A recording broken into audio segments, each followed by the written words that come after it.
is Latoya Dixon Smith, and I am doing the 30-day Miracle Morning Challenge with Amber Aziza, and I wanted to document how each day is going for me. So just a little backstory about me, especially if you are new to this channel. My name's Latoya. I am a mom of an 8-year-old and a 2-year-old, wife, boudoir photography business owner, studio owner, and I also help photographers and other creatives with their systems and workflows. And so I was interested in this challenge because I am typically not a morning person. I'm also not a night owl. My most productive and energetic hours of my day is usually between 10 a.m. and 3 p.m. And so I started this challenge because I knew that even if I don't commit to, after this 30 days, waking up at 5 a.m. every day, I know that I'm at a place right now where I want to develop and implement some new habits. And so if I can go 30 days and set some new habits, and create some new routines that help me structure my day a little better, it's going to help me in the long run. So that was why I was interested in this challenge, not to mention the fact that Amber Aziza is absolutely one of my favorite business owners to follow. She is phenomenal. Like, this is not the first time I've worked with her. She's helped me so much in so many different ways. But so today was day one of the challenge, and I knew last night going into that I needed to set myself up to succeed, right? So last night I set 3 alarms on my iPhone. I had a 4:30 alarm, a 4:45 alarm, and a 4:55 alarm. So my 4:30 alarm was like, all right, like, time to get up.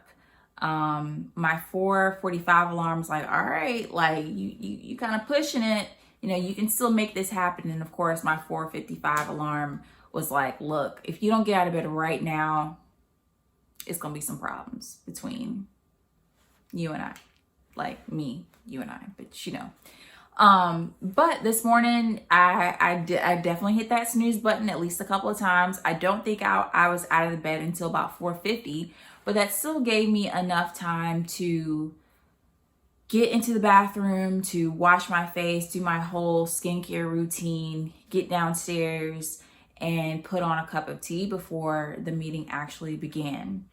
I was very excited to see that everyone else, well, not everyone, but most of the people who are also on the call were still in their bonnets, their head wraps.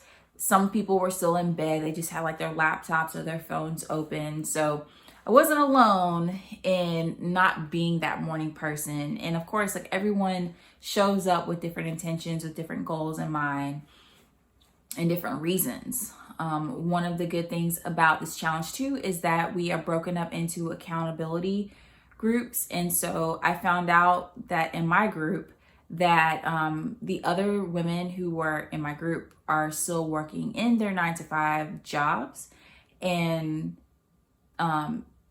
they are, kind of in the same boat of still wanting to create better habits and also find ways to be more productive and get more out of their day. But also, they may have different goals. Like, I know there's one woman in there who she's on leave from her 9-to-5, and she's using this time to really build and create her schedule of how she wants it to be. And others who are, they have lots of other things going on in their lives and in their businesses too. So everyone who is coming into this challenge has a different goal, a different rhyme or reason. And I also know that I wanted to do this challenge because I stopped working with my trainer back in December, and it wasn't because she didn't do a great job. She's absolutely phenomenal. My schedule with work, because I photograph my clients on specific days, and I knew that our previous schedule was no longer going to work for us. And she was also accepting more clients, so she only had limited spots available for when we could work together. Now, the time that could work for her schedule and my schedule was at 7:30 a.m.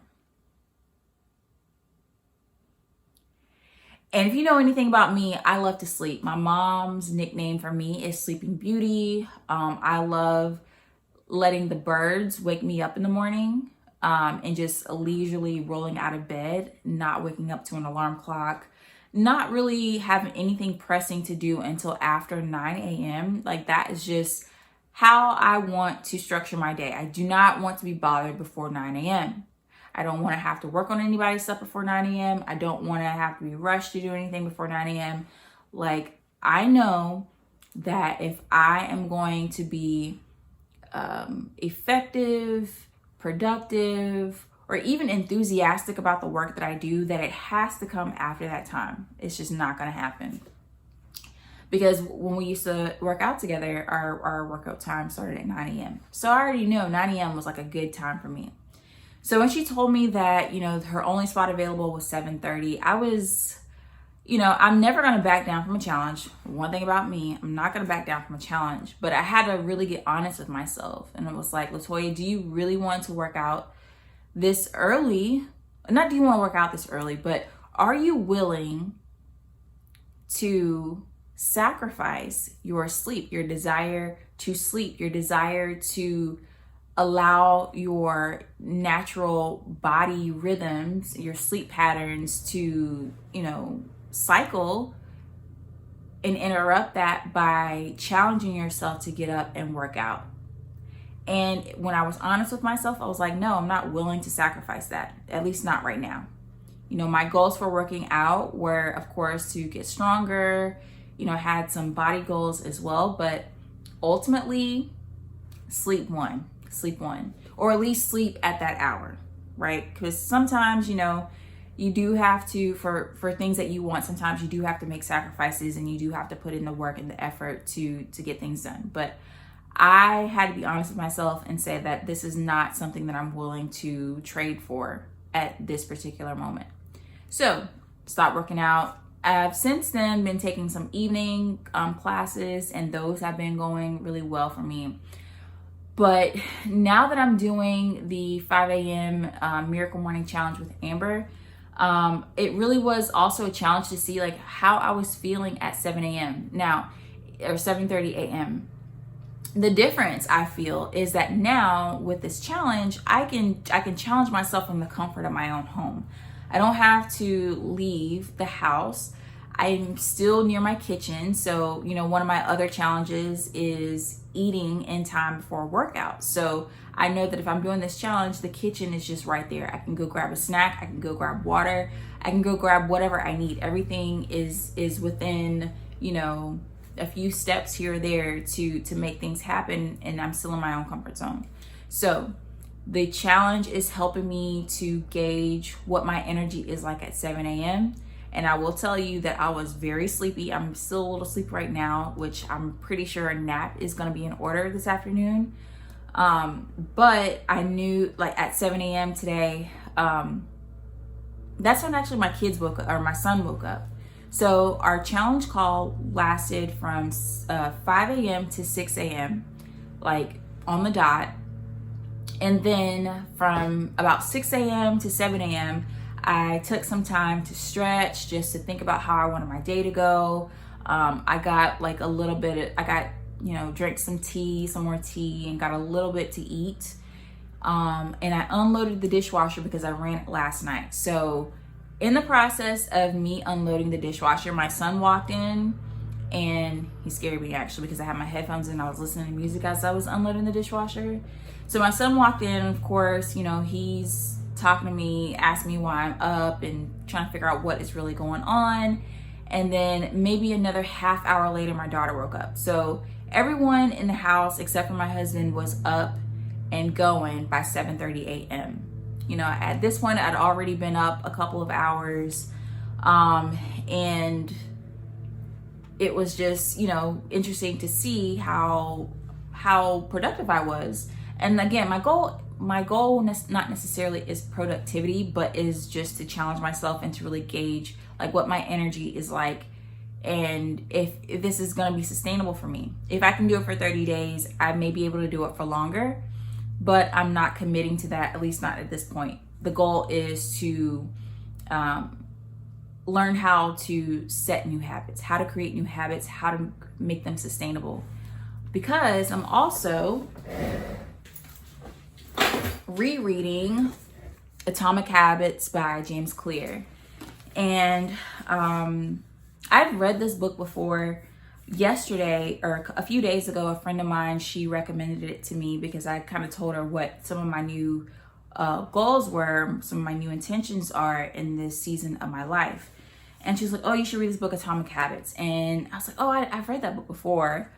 But it's not always that you know something. Sometimes, especially with a book like this, it's more like a manual versus a one-time read, where if you need to go back to it and reference it, it's always going to be there. And this is one of those books, right? So Atomic Habits, Tiny Changes, Remarkable Results, an easy and proven way to build good habits and break bad ones.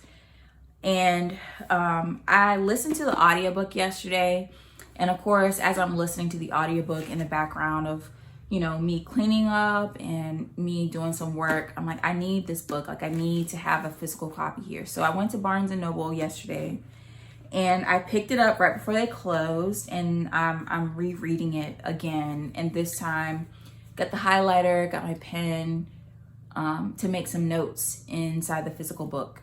So this is also helpful. I have not read Miracle Morning for Entrepreneurs yet, so that's another book that I need to go get and put on my shelf. Another book that was recommended to me is The 4-Hour Workweek and The 5-Second Rule. So those are, and honestly, I've via audiobook. I've read these books before, but again, now that I'm kind of back into this position and this point in my life where I am revisiting how to create and set new habits, how to really focus on where I'm spending my time and my energy. This is where I'm at right now. So this challenge came at a very great time for me.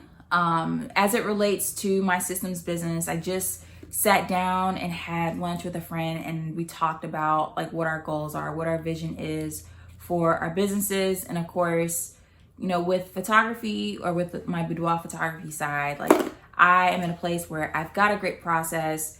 I've created my schedule, and I'm sticking to it. I've recently started accepting one-on-one clients for systems and workflows, and I'm easing my way into it. But after having that discussion with her, I feel like I definitely want to spend more time on the education side versus the services and one-on-one type offerings, which it kind of scares me because I feel like, I can help a lot of people. But I also want to be the example that as I am right now. Like, I want to set better habits. So it's always good, and it's always, it's sometimes necessary. It's always good, sometimes necessary to outsource or delegate tasks and have someone else do it for you.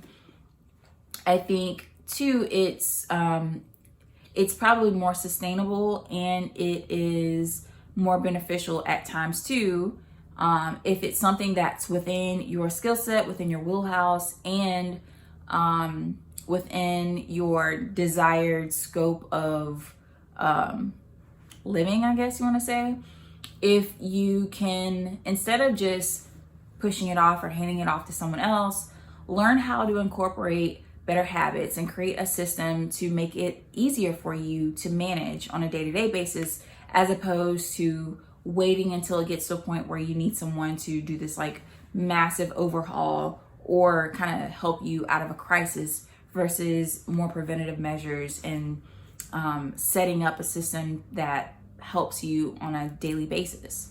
So I think, and I'm actually like, realizing this as I'm saying it out loud, and I'm a mental projector. For anyone who is in human design or into human design knows this about mental projectors, where I have to, like, when I say it out loud, like, that's when I'm making decisions. Like, I hear myself saying it. So in this moment, I feel that I'm feeling like having other people walk this journey with me of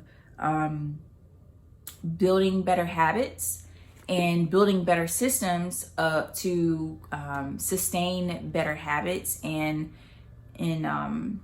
being able to track those habits is where I'm at right now. So I'm not sure exactly what that's going to look like specifically for this channel, for this business within the next year or so, but I do know that I want to make sure that I'm honoring what I want to do, what feels best for me, but also what is needed by my audience. So I'm very grateful for the Miracle Morning Challenge. Thank you, Amber. I always start off strong, so I'm holding myself accountable by making videos like these, and of course my accountability partners inside of the challenge. So my goal is to, if not do a video every day, do a video every week to recap how the challenge is going and what I'm learning, and how this process of habit creation is going for me. So stay tuned. If you want to connect with me elsewhere, of course you can follow me on Instagram at Latoya Dixon Smith.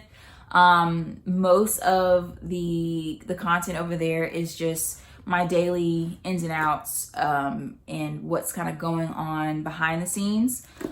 If you want to work with me one-on-one, the option is currently still available. So go to LatoyaDixonSmith.com, and check out the services and pricing guide. And if that's something that you feel is a good fit for you right now, I do offer systems strategy sessions, as well as intensives, which is done with you, full day service of work. So if either of those options are something that you're interested in, let me know soon. I also do have a couple of digital products that are available, one being the Systems Fundamental Template, which I think is a great starting point. And then of course, something a little bit more specific for my portrait photographers. There is a portrait workflow template on there as well. So make sure that you are subscribed if you want to stick around for this journey. I look forward to making the next video. Have a great day, y'all.